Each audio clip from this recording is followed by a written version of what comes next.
Hello there. I'm here so your lovable little furry pal Grover can tell you a fairy tale. I am so glad. We are going to have lots of fun. Now, you just get all comfy for listening. Ready? Good. Here we go. This story is And the Pea, and it goes like this. Oh, hi, Grover. What you doing? Oh, hello, Harry Monster. I am going to tell a fairy tale. Oh, boy. Of course, Harry. Just get comfy and Grover will begin. Wait, now, Grover. Here comes Big Bird and up, you guys. Grover's gonna tell a fairy tale. Oh, goody. Me three. There are always wonderful things to count in fairy tales. Oh, yeah, we like fairy tales. All right, Great. When are you going to start? Get comfy and quiet. Grover will begin. Wait a second, Grover. There's some more people. Hey, everybody, come on. Grover's going to tell a fairy tale. Fairy tales. What fairy tale is he going to tell? Okay, everybody. fairy Right. tales. Oh, me loves the one about the giant cookie. Hello? Okay, Grover, go ahead. Thank you. Once upon a time... Ah, shucks. What is the matter, Harry? I already heard that story. But how do you know? I barely got started. Well, you said once upon a time. Yeah? Now the story I heard goes just like that. But Harry, lots and lots of fairy tales begin once upon a time. Oh, I didn't know that. Sorry, Grover. It is quite all right. Once upon a time, a sweet, lovable little princess was riding her horsey through the woods. She was galloping along, having a good time. Galump, galump, galump, like that. When? Grover? What is it now, Harry? Grover, I want to know, what's the horsey's name? The horse's name is Sherman. All right? May I continue now? Wait, Grover. What's the princess's name? Shirley. Princess Shirley and her horsey Sherman. Now may Grover continue? Oh, sure, Grover. Thank you.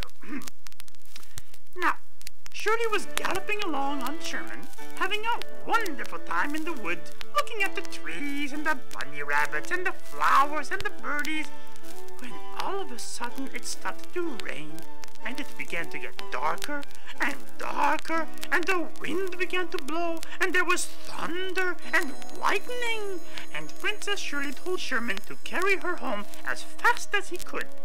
But it was no use. Poor Shirley and Sherman got lost. Poor Shirley. Finally, after a long time, when they were very wet and tired and all raggled and bedraggled from being out in the storm, they saw a light, and there was a great big castle that looked so nice and warm and cozy inside. They knocked at the door, and the queen who lived in the castle came and opened the door, and Shirley said very politely, "We have got lost in the storm and need a place to stay for the night. May we please stay here?" "Oh, no," said the queen. "This castle is just for kings and queens and princesses and royal people like that." "But I am a princess," said Shirley. The queen laughed and said, "Ho, ho, you are not a princess?" "Oh, I know I am all wet and raggled and bedraggled from the storm," said Shirley, "but I am still a princess. Please let us come in." "Oh, all right," said the queen. "I let you stay here tonight, but tomorrow you must scrub all the floors and wash all the dishes and rake the leaves in the yard and put clean newspaper in the birdcage." And she took them up and up and up to the very tippy-top of the castle, to the tiniest, dirtiest room they had ever seen.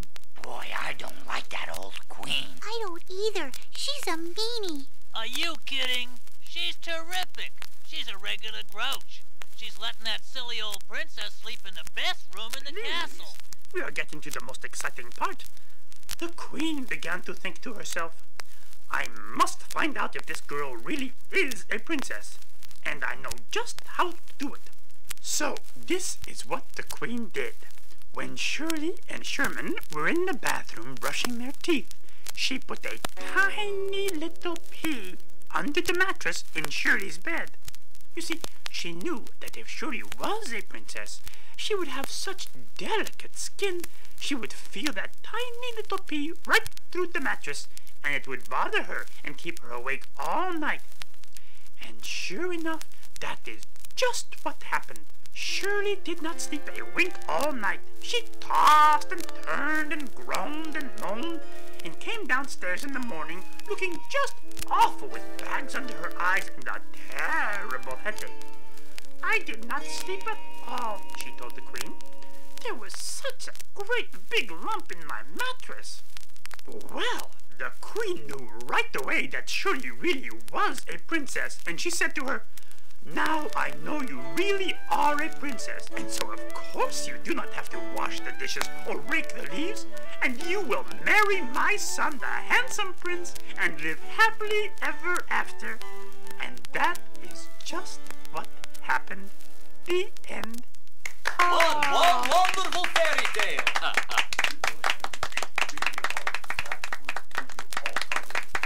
Yeah, I know. Wait a minute. That's ridiculous, Grover. Why should she marry the prince when she never even met him? What if she didn't like him? Why couldn't she just go back to her castle and ride her horse, or open a lemonade stand, or learn to read instead of getting married? But fairy tales always end like that, with everybody getting married and living happily ever after. Oh no, Grover. There are lots of fairy tales that don't end like that. Really? Of course. Would you like to hear one? Certainly, I am most curious. All right. This is a story called Silly Annabelle. Once upon a time, in a village in a faraway land, there lived a little girl named Annabelle. Annabelle liked to lie in the grass and watch the clouds, and she liked to work in her vegetable garden, and she liked to read books about trains, although she'd never seen one because her village was too small to have a train station. But most of all, she liked to sing. She would sing all day long, whatever she was doing. And wherever she went, people would say, "There goes silly Annabelle, singing as always. Do you think she'll ever stop?" But of course, she never did.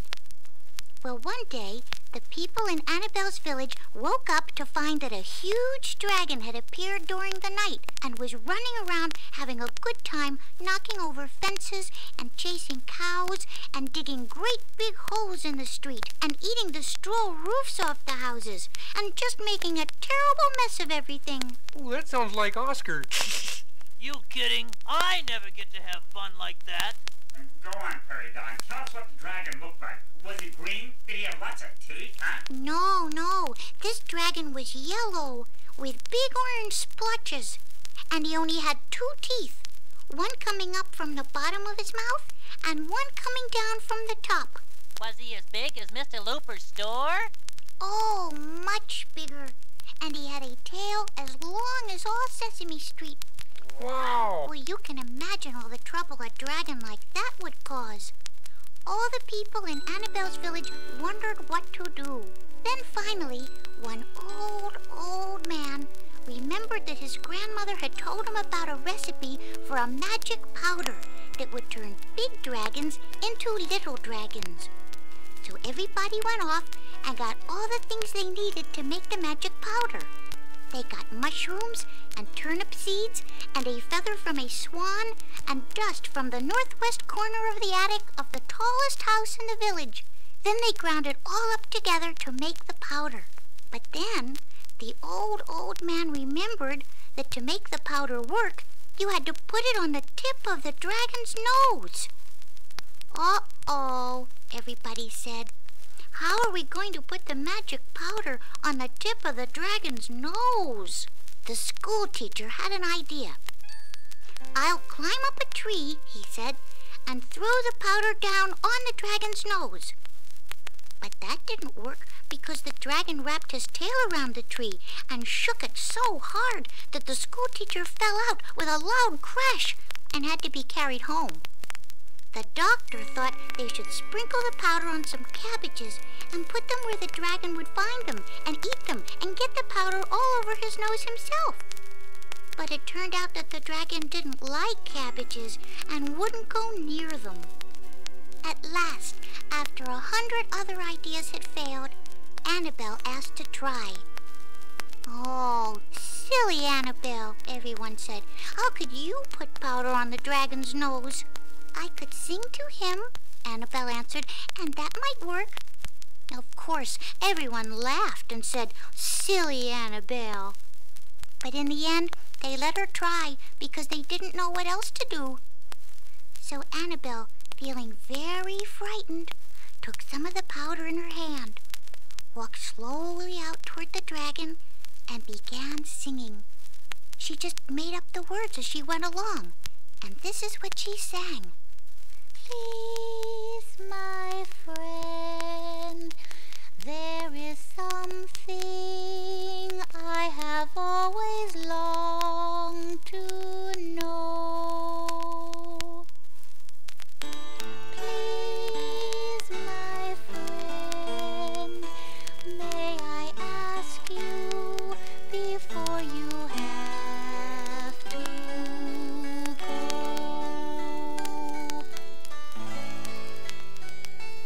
Oh, what does a dreaming dragon dream of? What passes through a dreaming dragon's head? Does a dreaming dragon dream of toys and candy? Or of digging holes and eating roofs instead?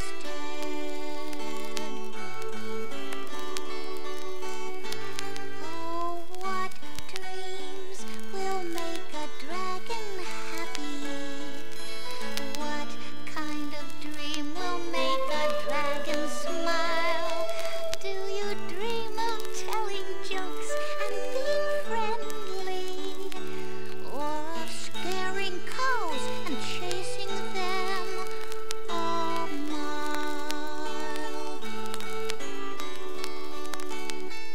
Oh, what does a dreaming dragon dream of?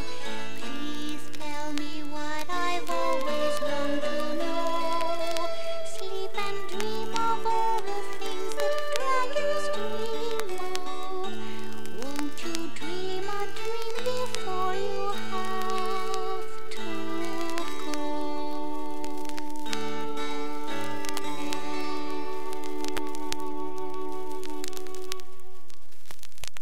Well, as Annabelle sang her song, the dragon stopped frisking around and pulling up bushes with his tail and began to listen. Then sure enough, he started slowly swinging his head back and forth to the song. His eyelids began to drop. He got sleepier and sleepier, and at last he stretched out full length on the ground, rolled over on his side, and began to snore. Annabelle tiptoed forward and put all the magic powder right on the tip of the sleeping dragon's nose. At first, nothing happened. Then all of a sudden, the dragon began to shrink. He got smaller and smaller and smaller, till he was only about as big as a big dog. And since that was just the right size for a pet, Annabelle took the little dragon home with her and kept him in the backyard, where he loved to run about and eat the lima beans she fed him from her garden. And the people were so proud of Annabelle and so grateful to her for putting the magic powder on the dragon's nose that they made her the mayor of the village and never called her Silly Annabelle again. Oh, nice. That is two wonderful fairy tales we've heard. Boy, I sure like that one. Yeah, that old Annabelle was really brave. So, Prairie, this Annabelle, she did not meet a prince and get married and live happily ever after? That's right. At least not in this story, Grover one. Well, that would be nice, Prairie, but I like your story just the way it is. Oh, gee, thank you, Grover. Hey, Bert and I are okay? Sure, that way it'll be twice as bad. Quiet, Oscar. Go on, Ernie. Oh, just a second. Let me take out my gum. Where'll I put it? Oh, I know. I'll stick it right here next to me. Okay. Now, this is called The Brothers Who Always Complain. Now, once upon a time, there were two brothers, Ned and Ted. They lived together in a nice house on a nice farm with a goat and a cow and a horse. And a pigeon. Don't forget the pigeon, Ernie. Oh, sorry, Bert. And a pigeon. And they always had plenty of everything they needed. Wood for their fire, and warm clothes for the winter, and books to read. And oatmeal to eat. And don't forget the oatmeal, Ernie. Right, Bert. In fact, old Ned and Ted never had to worry at all. everything was just peachy. But instead of being happy and thinking about how lucky they were, they complained all the time. Ted would complain that the neighbors down the road had a bigger, nicer house to live in. And Ned would complain that the neighbors across the road had more oatmeal to eat. And they both would complain about the neighbor at the bottom of the hill who had 2 goats and 2 cows and 2 horses. And 2 pigeons. It's not fair, said Ted. We should have a bigger, nicer house. It's not fair, said Ned. We should have a lot more oatmeal to eat. It's not fair, said Ned and Ted together. We should have 3 goats and 3 cows and 3 horses and 3 pigeons. And so, one night, Ned and Ted were sitting around in front of their cozy fire, just generally complaining that nothing was as nice or as big or as much or as many as it should be, when Ned said, "Oh, if only we could just wish for what we want and have our wishes come true." And no sooner had Ned said that than there was a puff of smoke, and there appeared a magic little fairy-type person wearing tennis shoes and a pancake on her head. Ernie, that's not right. Whoever heard of a fairy wearing tennis shoes and a pancake? Fairies have wings and clothes that keep changing colors. Wings? And clothes that change colors? Well, that's ridiculous, Bert. Who's going to believe that? Who's going to believe a fairy wearing a pancake? Oh, I see fairies wearing pancakes all the time, Bert. And I see them with wings, so there. Well, this one has a pancake, Bert. Okay, but if she has a pancake, then she has to have wings. It's my fairy tale too, Ernie. Well, okay, I guess that's fair, Bert, old buddy. Let's do that part again. One night, Ned said, "Oh, if only we could just wish for what we want and have our wishes come true." And suddenly, there was a puff of smoke, and there was a fairy with wings and a pancake on her head. And she told Ned and Ted that she would give them 3 wishes. 1 wish for Ned, 1 wish for Ted, and 1 wish that they would have to make together. And she said that whatever they wished for would come true. Then she politely tipped her pancake, flapped her wings, and flew up the chimney. Ned and Ted were very excited, and they began to talk about what kind of house to wish for. And how much oatmeal. And how many cows and horses. And how many pigeons. And pretty soon they began to argue, because Ted wanted a big ranch house with lots of horses and cows and a rope to twirl. And Ned wanted an old castle with an iron gate and plenty of places for pigeons to build their nests. And Ned also wanted 1,000,000 bowls of plain oatmeal. But Ted liked his with raisins and cinnamon. So you can see that they had a lot to argue about. They argued all night. And finally, after arguing and arguing, they got very hungry because it was almost breakfast time. And without thinking, Ned said, "Boy, I'm hungry. I wish I had a bowl of plain oatmeal right now." And sure enough, as soon as he had said it, a bowl of plain oatmeal magically appeared before him. "You nincompoop!" shouted Ted. "Now look what you've done. You've wasted your whole wish for 1 stupid bowl of oatmeal. And it doesn't even have raisins and cinnamon in it. I wish that bowl of oatmeal were stuck to your head."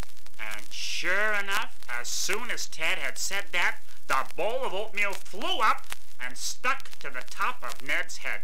And so they each had wasted a wish. And the only wish left was the one they had to make together. Ned tried and tried to pull the bowl of oatmeal off his head, but it wouldn't budge. Ted tried too, but he couldn't do it either. Finally, Ned said, "There is only one thing left to do. We will have to use our last wish to wish the bowl of oatmeal off my head." "Oh, nothing doing, Ned," said Ted. "We can't waste our last wish for something like that. We have to wish for a ranch with lots of cows and horses." "Fat chance, Ted," said Ned. "I'm not going to spend the rest of my life with a bowl of oatmeal stuck to my head, and that's the only wish I will agree to make." And Ned refused to talk about any wish except the wish that would get the bowl of oatmeal off his head. So Ted finally realized that his brother Ned would never change his mind, and there was nothing left to do but wish the bowl of oatmeal off his head. Just then the magic fairy appeared and asked if they were ready to make their last wish. "Yes," said Ned. "We want to wish this bowl of oatmeal off my head." "Yeah," said Ted. "We want to wish that bowl of oatmeal off old Ned's head." And sure enough, as soon as they had finished speaking, the bowl of oatmeal was off Ned's head. "Well, there you go," said the magic fairy. "Maybe that'll teach you guys a lesson. Don't start making wishes until you really have something to wish for." And she flew away up the chimney. Old Ted and Ned never saw her again, and they never complained for the rest of their lives either. The end. Oh no, Rat, it isn't fair. I don't believe it. Why does this always happen to me? Hey, Bert, the story's over. You can stop complaining now. It's not for the story, Ernie. I sat in your chewing gum. Oh, oh, that's okay, Bert. Don't worry. I've got some more. Swell. Hey, and when we get home, I'll help you get the gum off your pants. Ah, that is three. Three, wonderful. I love it. This is so much fun. I would even like to tell a fairy tale myself. May I? Oh, sure, Sure. Count. Go ahead. Oh boy, another story. Which fairy tale are you going to tell, Count? I think I will tell the story of the 7 dwarfs and the 6 swans and the 12 dancing princesses and Wait a minute, Count. You're mixing a whole bunch of stories up together. Yeah, Count. You're only supposed to tell one story at a time. Oh, well, all right then. I will tell the story of Goldilocks and the 23 bears. That's not right, Count. It's Goldilocks and the 3 bears, not 23. Only 3? A measly 3 bears? Perhaps it's the abridged version. No, it's always been just 3 bears, Count. Rats and bats, it would have been much more fun with 23. But all right, Goldilocks and the 3 bears. Once upon a time... No, make that twice upon a time. No, that's 3 times upon a time. 4 times upon a time. 5 times upon a time. 6, 7, 8, 9 times. Don't count. Oh, excuse me, please. Sometimes it's very hard to stop. It's like the hiccups. I will start again. Once upon a time, there were 3 bears. A papa bear, a mama bear, and a little baby bear. And they lived in a house in the woods where they ate their porridge out of bowls. The papa bear the mama bear had a middle-sized porridge bowl. And the baby bear had a little tiny porridge bowl. What's porridge? That like cookies?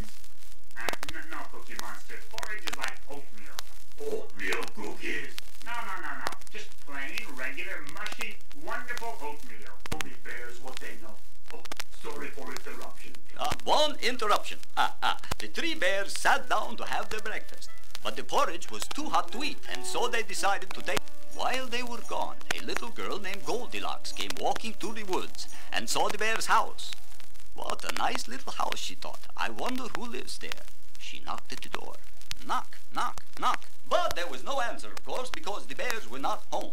So, even though she knew very well that no one had invited her, she opened the door and went in.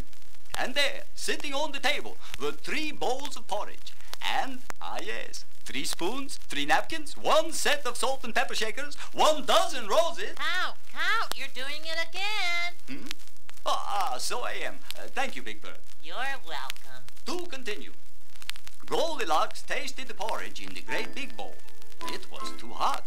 She tasted the porridge in the middle-sized bowl, but it was too cold. She tasted the porridge in the little tiny bowl, and it was chill up. Then she saw 3 chairs. A great big chair, a middle-sized chair, and a little tiny chair. She sat in the great big chair. It was too hard, so she tried the middle-sized chair. It was too soft, so she tried the little tiny chair, and it was just right. But no sooner than she was all settled and cozy in the little tiny chair, broke into 100 pieces right under her. That's 1 piece, 2 pieces, 3, 4, 5, 6 pieces, Count, 7 count. pieces. Oh, oops, sorry again, my friends. That was 2 times. Yeah, no, 3 times I got carried away. But who's counting? Now let me see. Yes. After the chair episode, Goldilocks thought she would lie down and take a nap. She went upstairs to the bedroom. There she saw a great big bed, a middle-sized bed, and a little tiny bed. She lay down on the great big bed, but it was too hard. She tried the middle-sized bed, and it was too soft. However, the little tiny bed felt just right, and she fell sound asleep. After a while, the 3 bears returned home from their walk. When the papa bear saw his porridge bowl, he said, "Who has been tasting my porridge?" The mama bear said, "Who has been tasting my porridge?" And the baby bear said, "Who has been tasting my porridge and eaten it all up?" Then the papa bear saw that someone had been sitting in his chair. And he said, "Who's been sitting in my chair?" And the mama bear said, "Who's been sitting in my chair?" And the baby bear said, "Who's been sitting in my chair and broken it all to pieces?" Then they all went upstairs to the bedroom, and the Papa Bear saw that someone had been lying in his bed, and he said, "Who has been lying in my bed?" And the Mama Bear said, "Who has been lying in my bed?" But the Baby Bear said, "Somebody has been lying in my bed, and she's still there, a little girl-type person. I think she ate all my porridge and broke my chair."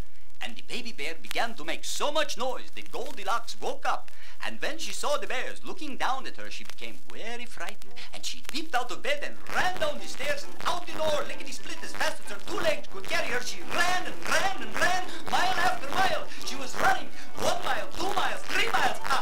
Wonderful! She ran as if 100 bears were chasing her. No, 200. Wonderful! Ah, yes, 1 bear, 2 bears, 3 bears, 4 bears, 5 bears, 6 bears, 8 bears. She ran mile after another. 11, 12 miles, 13 miles, 14 miles. I love it.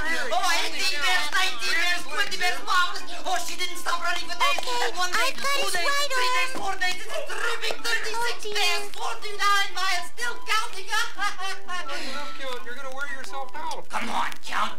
You gotta settle down. Yes, it's 151 bears, marvelous. 96 miles, 67 days and nights. I love it. Okay, I think we can let him go now. Thank you. Oh my, that was wonderful. Count, you didn't finish your story. I didn't? Let me see. Oh, yes. And Goldilocks ran all the way home. I'm pooped. Very nice. I like that. Boy, Count, you sure work hard when you tell a story. Yeah. Thank you. Okay, now, while the Count is resting, I think it would be a good time for you to turn the record over, and we will see you on the other side. All right? Oh, thank you. You are very helpful. Hello again. Get all comfy and ready to listen now. Big Bird is going to sing for us a song that tells the story of a very famous bird. Is that not exciting? Okay, Big Bird? You have heard songs about eagles, I know, and larks and canaries and even a crow. But the song that I'll sing you again and again is the song of a chicken, Attila the Hen. The song of a chicken, Attila the Hen. She lived in a barnyard with all of her chicks. She hatched half a dozen, which really means 6. She worked hard to feed them and did what she could to help them grow up to be healthy and good. To help them grow up to be healthy and good. Now one day when she was instructing her brood to practice their pecking and scratching for food, a small patch of yellow attracted her eye, and she called to her chicks with a loud joyful cry. She called to her chicks with a loud joyful cry. Said Attila the Hen when they'd all gathered round, "These are kernels of corn that I found on the ground. With sunlight and water they'll grow nice and tall, and blossom with corn that will feed one and all. And blossom with corn that will feed one and all. And so we should plant them and keep them from harm. I'll go ask for help from our..." All of the animals answered with scorn. When she asked who is corn, she asked who will horn. "Not I," said the brown. "Not I," said the pig. "I," said the hound dog. "Not I," they all answered, and so that was that. "Not I," they all answered, and so that was that. The chicks and Attila, they planted the seeds. They watered them well and they pulled out the weeds. But all of the animals answered with scorn. When she asked who will help us to care for the corn, she asked who will help us to care for the corn. Hey, you know this part now? Sing with me. Not I, said the brown cow, not I, said the horse. Not I, said the pig, I'm too busy, of course. Not I, said the hound dog, not I, said the cat. Not I, they all answered, and so that was that. Not I, they all answered, and so that was that. When time for the harvesting finally drew near, Attila said, "Now we'll pick each golden ear." She asked who will help us to harvest the corn. She asked who will help us to harvest the corn. Come on, everybody, sing! Not I, said the brown cow, not I, said the horse. Not I, said the pig, I'm too busy, of course. Not I, said the hound dog, not I, said the cat. Not I, they all answered, and so that was that. Not I, they all answered, and so that was that. So Attila the Hen and her chicks picked the crop. They carried the corn to the big old stove top. But all of the animals answered with scorn when she asked who will help us to cook all the corn. She asked who will help us to cook all the corn. Nice and loud now. Not I said the brown cow, not I said the horse, not I said the pig, I'm too big for the hound dog, not I said the cat, not I, they all answered, and so that was that. Not I, they all answered, and so that was that. So the chickens themselves cooked the corn. Me, lots of corn stew. Me eat corn forever until me all fall. No, that's not how it goes. The brown cow, I will, said the horse. I will, said the pig. Yes, indeed, and of course. I will, said the hound dog. I will, said the cat. I will, they all answered, but that wasn't that. I will, they all answered, but that wasn't that. Oh, no corn for you. Eating's all that you'll do. Now you won't share in the taste, and I only will eat all. Very nice. Great song. Feel good, Big Bird. Oh, thank you. Oh, that's a good song, isn't it, Ernie? Oh, it sure is, Prairie. That's one wonderful song. You kidding? All about food and me sing along that not me stuff like Good Monster and never get to sing about eating the food. Not fair. Wait, me no good story for Cookie Monster. Cookie Monster? It's called Hansel and Gretel. Terrific story. Me love it. Oh, well, tell it, Cookie. Okay. It go like this. Once upon a time, their brother and sister named of Hansel and Gretel. Me forget this part. And they lived with their mommy and daddy in a house near the forest, Cookie. Yeah. Thank you, Prairie Don. You're welcome. Me love this story. Okay, Hansel and Gretel live with their mommy and daddy in a house near forest, and every day they Went into the forest to gather wood for the fire. that right. Wood for fire. Yeah, they go to the forest to gather wood for fire, and then one day something happened. Me think, Hey, didn't they go farther into the woods than they'd ever gone before? Hey, that sounds good. Me buy that. Okay. Hansel and Gretel look for wood for fire, and they go farther into the forest than they ever go before. When suddenly, they, what next? They saw a house. Right. They see house. This house made from gingerbread, right? That's right. And they... No, wait. This part me know. Me take it from here. Okay. They see house made from gingerbread with vanilla icing for windows and lemon frosting for roof and door made from chocolate with cookie for doorknob and chimney made from strawberry meringue and candy canes and maple sugar and jelly beans everywhere. Well, old Hansel and Gretel get pretty hungry by this time, so they start to eat. Cowabunga, me love this story. They eat chocolate door and gingerbread wall and lemon roof and candy cane and cookie doorknob. Oh boy. Oh, and strawberry meringue chimney. Oh, me love this part. And they eat gingerbread and chocolate and lemon frosting and jelly beans. And they not stop eating for 3 days. Oh, eat lemon gingerbread, strawberry, chocolate. Oh, wonderful story. And when they finish eating house, they go home and live happily ever after, except for maybe little tummy ache. Oh boy, good story, huh? Wait a minute, Cookie. That doesn't sound like the Hansel and... It doesn't sound like the one I know either. What you mean? Well, in the one we know, they don't eat the whole house. And there's a mean old witch who tries to do real nasty things to Hansel and Gretel. Oh yeah, me know what you talking about. That different Hansel and Gretel. You talking about the Hansel and Gretel Hassenpfeffer from Whistleville. But me not like that story. Me like to tell the one about Hansel and Gretel Huckleberry from Yodeltown. That's the story where they eat the whole house. They eat the chocolate door, oh, and the strawberry chimney, and the gingerbread. Cookie, okay, Cookie. We understand.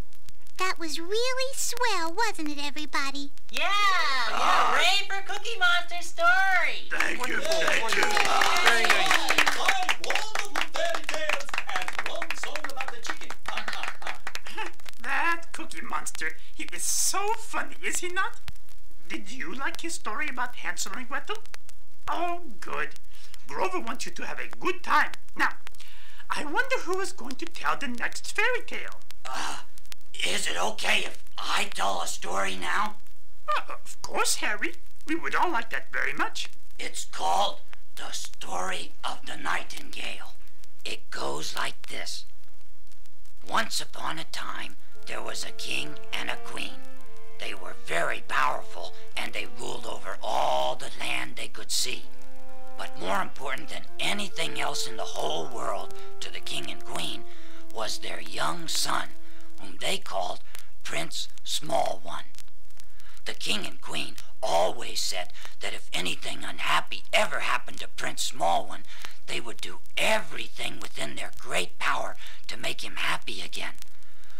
Well, one day something unhappy did happen to the prince, and what? He liked to go into the woods to listen to the little bird called the Nightingale. See, 'cause it sang so wonderfully it made him feel good just to hear it. But on this particular day, the Nightingale was flying around from tree to tree, and the prince was running after it, and he didn't look where he was going, and he tripped and he fell and he tumbled over and over, and he hurt his foot real bad. He couldn't even hardly walk on it, it hurt so much. Oh, gee. Oh, gosh. Yeah, but just then a farmer came by, driving his horse and wagon through the woods, if anything at all that would cheer him up. Well, he said, it would cheer me up if I could listen to the Nightingale. But I can't, because it's very far away out in the woods. Well, said the king, why don't we bring the Nightingale here? Yeah, said the queen, that's a good idea.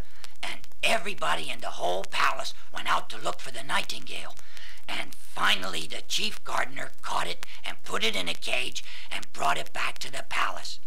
Good, thought the king and queen. Now our son is sure to cheer up, because the Nightingale will sing for him. But the Nightingale didn't sing.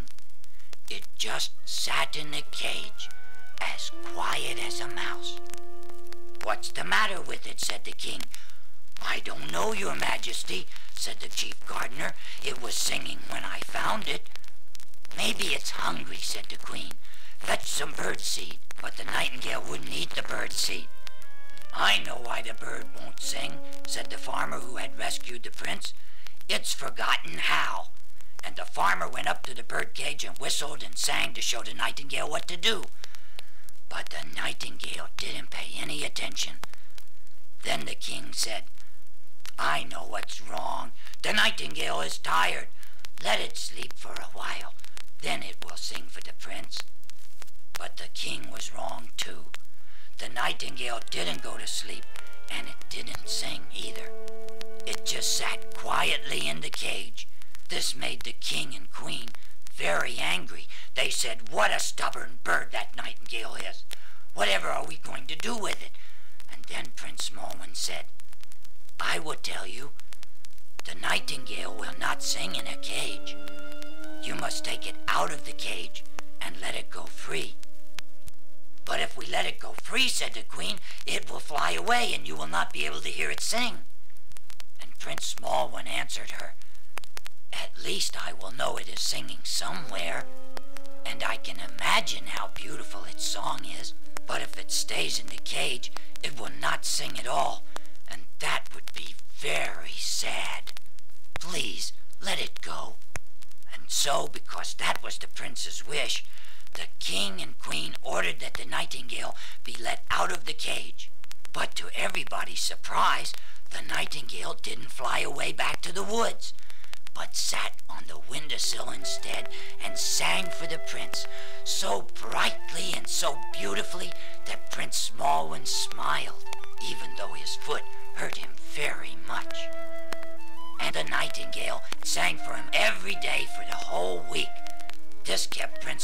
and so cheered up that he hardly minded being in bed at all.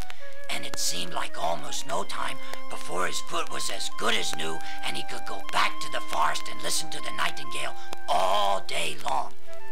And the king and the queen were so pleased with the nightingale that they announced that forevermore the nightingale would be known as the royal bird. But the nightingale didn't give two hoots about being the royal bird. It was just happy to be free and to know that it had helped its friend, Prince Smallone. The end. That beautiful story, Harry. Thank you, Cookie Monster. Boy, aren't birds nice? They're smart, too. I really like that, Harry. Oh, me too. It's one of my favorite ones. Aw, gosh. Hey, you know what? I've got a great idea. Why don't we all tell a story together and act it out? Oh, I like that idea, Big Bird. Yes, wonderful. One good idea. Now, what story should we tell all together? How about, Jack and the Beanstalk? Oh, that's okay with me. Are there things to count in this Jack in the Bread box? Beanstalk count, Beanstalk. Whatever. Are there things to count? Sure, Count. And you can be the guy who buys the cow. He gets to count. Wonderful. I love it. Excuse me, there are things to eat in this story? There's a cook in the giant's castle. That could be you, Cookie. Fair enough. Well, I want to make the noises, especially when the beanstalk comes crashing down. Boom, like that. And I'll be the giant, 'cause I'm so tall. And I'll be Jack because I'm so small. I'll be Jack's mother. And Grover, you can tell the story. Yes, I will tell the story. Okay, what other parts are there? Oh, I know. The cow and the chicken. Bert? What? You can be the cow and the chicken, Bert. Oh, yeah, sure. Same as always. Good old Bert. I get to be the cow and the chicken. Well, that's because you're so good at it, Bert. Yeah, thanks a lot, Ernie. Okay, who's left?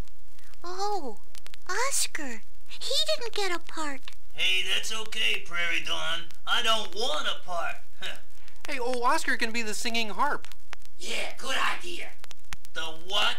Wait a minute, hold it. Oscar the Grouch won't play any singing harp in any fairy tale. Oh, of course you will, Oscar. Do not be silly. Yeah, come on, Oscar. We gotta have a harp.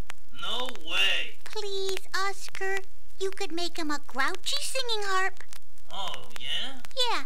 Well, okay. I guess we're all set then. Go ahead, Grover. Start the story. All right. Imagine, if you will, that we have traveled far, far away to another time and place. A time when magic filled the air and small children did foolish things. A place where giants walked and singing harps were all the rage. Now, in this time and place, there once lived a boy named Jack. Yeah, that's me. Who lived with his mother. That's me. In a small cottage by the side of the road. Now, Jack and his mother had a cow. That's me, whom they loved very much. But one day, a sad thing happened. Jack. Yes, Mother dear? Jack, we have no food left in the house and no money to buy more. You will have to sell our cow that we love so much. All right, Mother. Come along, cow we love so much. I have to take you to market to sell you for money to buy food. Moo. And so, Jack led the cow along the road to the market. When they got there, they met a man who said, Wonderful. One cow. Would you like to buy her? Of course, why not? I will give you 3 of these magic beans for her. No, wait. I will give you 6 beans. No, make that 11. No. 52 beans. 3 is okay, Count. No, it's not enough. I will give you 109 beans. Here, 1 bean, 2 beans. Count. You'll spoil the story. Just give me 3 beans. Oh, sorry. I mean Jack. There. 3 beans. Oh, thank you. Here's your cow. Be nice to her. Bye, cow. Moo. 1 moo. Oh, wonderful. Say moo again. Moo. 2 moos. I love it. And so poor Jack returned home with nothing to show for selling the cow except 3 beans. Jack's mother was very unhappy when he told her.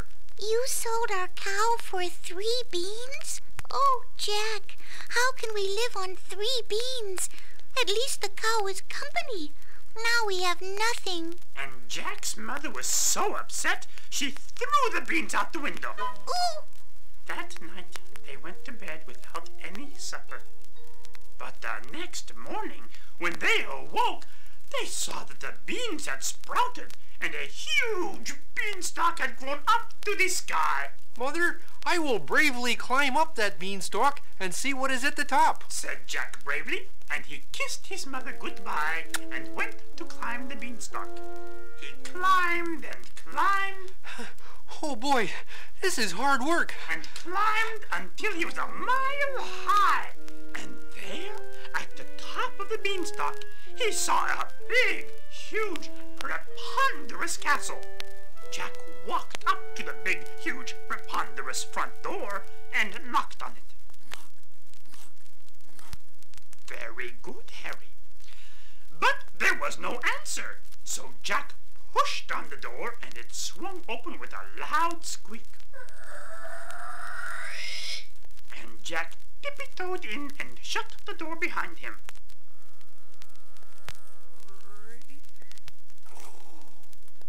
Boy, it's dark in here. What was that, Harry? That's Jack bumping into stuff because he can't see in the dark. Ouch, I just bumped into stuff that I couldn't see in the dark. And being very careful not to bump into anything else in the dark, Jack tippy-toed along until he saw a light. Hark. He went toward it and found himself in a big, huge, preponderous kitchen. And what do you think he saw in the kitchen? He saw a table and a chair that were bigger and huger and more preponderous than any other table and chair he had ever seen. They were as big as his own house. Then he saw that there was someone else in the kitchen. It was the cook, cooking. Dum-de-dum-dum-dum-dum. Hi there. Shh, quiet. Have you got cake in the oven? Making tuna fish casserole too. You want some? Sure. Okay. Hey, you know that you and Hansel of nasty old wicked giant? Oh no! You mean the one who doesn't like little kids? Yeah, that one. So maybe good idea if you go home. Oh, too late. Here come Giant now. Quick, hide before he finds you here. The heavy footsteps of the giant came closer and closer, and the cook hid Jack behind the stove just as the wicked giant walked in and said, Fee-fi-fiddly-did. I think I smell a little kid. Is there someone else here, Cookie Monster? I mean, Cook? Nobody but you and me, Giant. You smell the chocolate cake we made for dessert. Yeah. Chocolate cake? Don't you have any birdseed cookies? No, remember, you forgot to bring home birdseed yesterday. Rats. Well, give me my dinner anyway. Right